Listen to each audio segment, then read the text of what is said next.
नमस्कार, मैं हूं प्रियंका बिस्वास। टाइम एट कैपिटल में आपका स्वागत है। देश में लॉकडाउन के बीच प्रधानमंत्री नरेंद्र मोदी ने आज राज्यों के सभी मुख्यमंत्रियों के साथ बैठक की। इस बैठक में लॉकडाउन और उससे उत्पन्न होने वाली स्थिति पर चर्चा की गई। इसके अलावा किन बातों पर जोर दिया गया, चलिए आपको दिखाते हैं।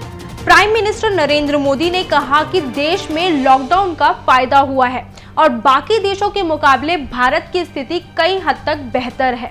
हालांकि प्रधानमंत्री नरेंद्र मोदी ने ये भी कहा कि कोरोना की इस लड़ाई को हमें धैर्यपूर्वक लड़ना होगा। उन्होंने कहा कि हमें अर्थव्यवस्था के साथ कोविड-19 की इस लड़ाई को भी जारी रखना होगा। वहीं सोशल डिस्टेंसिंग पे बात करते हुए प्रधानमंत्री ने कहा कि हमें 2 गज यानी 6 फीट की दूरी बनाए रखनी है। साथ ही उन्होंने कहा कि आने वाले समय में मास्क हमारे जीवन का एक बहुत ही महत्वपूर्ण हिस्सा बन जाएगा। पीएम ने कहा कि रेड जोन को ऑरेंज जोन और उसके बाद ग्रीन जोन में शामिल करने के लिए राज्यों को लगातार प्रयास करने होंगे। वहीं इस मीटिंग में ऑरेंज और ग्रीन जोन वाले डिस्ट्रिक्ट में आर्थिक गतिविधियां फिर से शुरू होने की संभावना है, जिसमें बहुत ही कम मामले हैं या कोई भी नहीं है।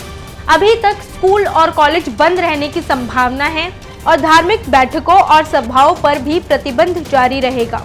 प्राइवेट कार पर कुछ रेस्ट्रिक्शंस के साथ छूट मिलने की अनुमति दी जा सकती है, लेकिन पब्लिक ट्रांसपोर्ट पर प्रतिबंध जारी रहने की संभावना है। इस बैठक में 9 में से 5 मुख्यमंत्रियों ने कहा कि लॉकडाउन समाप्त होना चाहिए, जबकि बाकी के 4 मुख्यमंत्री लॉकडाउन बढ़ाने के पक्ष में थे। हालांकि बैठक में इस बात पर भी सहमति बनती दिखाई दी कि लॉकडाउन में यूं अचानक से ढील नहीं दी जानी चाहिए। फिलहाल इस रिपोर्ट में इतना ही। ऐसी ही और रिपोर्ट के लिए देखते रहिए और सुनते रहिए टाइम एट कैपिटल को।